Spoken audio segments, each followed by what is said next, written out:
أكد المدرب البرتغالي جورجي جيسوس المدير الفني لفريق نادي الهلال على أن فريقه لا يستحق الهزيمة أمام السد القطري، وأن فريقه سيكون أفضل في المباراة القادمة.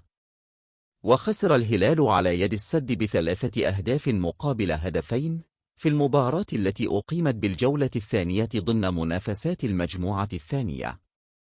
وقال جيسوس خلال المؤتمر الصحفي: المباراة كانت عبارة عن جزئين، سيطرنا وخلقنا الفرص في البداية.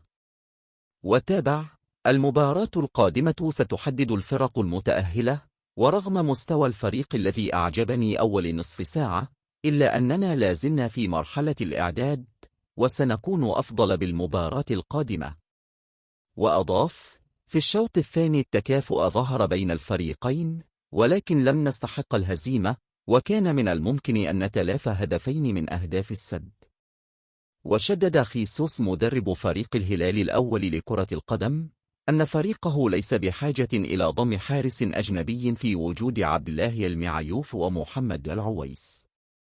جاء ذلك خلال إجابته عن سؤال خلال المؤتمر الصحفي. وواصل: ننتظر انضمام 2 مهاجمين للفريق، ولكن لن نستعجل في التعاقد مع مهاجمين لا يستطيعون خدمة الفريق، ولذلك فضلنا الانتظار للحصول على المهاجم الذي نريده. واختتم جيسوس تصريحاته قائلاً: المباريات القادمة ستحدد احتياجات الفريق، ولكن الآن المهم هو مركز الهجوم، وسنرى المراكز الأخرى وما ستحتاجه بعد المباريات القادمة. ساخر أكرم عفيف لاعب السد القطري من تصريحات البرتغالي جورجي جيسوس المدير الفني لفريق الهلال بعد المباراة التي جمعتهما مساء اليوم الأحد.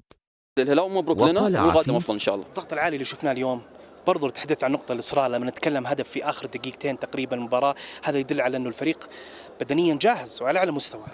والله بدنيا يمكن الناس ما تقول المدرب صار له يمكن 5 أيام، ومع احترامي يعني مدرب الهلال قال 25 يوم ما كفاه حسب الكلام في المؤتمر. احنا مع مدربنا يمكن خمس حصص تدريبية يعني، فما بالك لو خدنا ال 25. اتوقع راح نطلع شفنا غير كذا مستوى يعني، الله اعلم، يمكن اسوء يمكن احسن، بس ما اتوقع ال 25 يعني راح نطلع بهالصوره يعني. ومبروك لنا مره ثانيه وهارد لكم. مبروك موفق.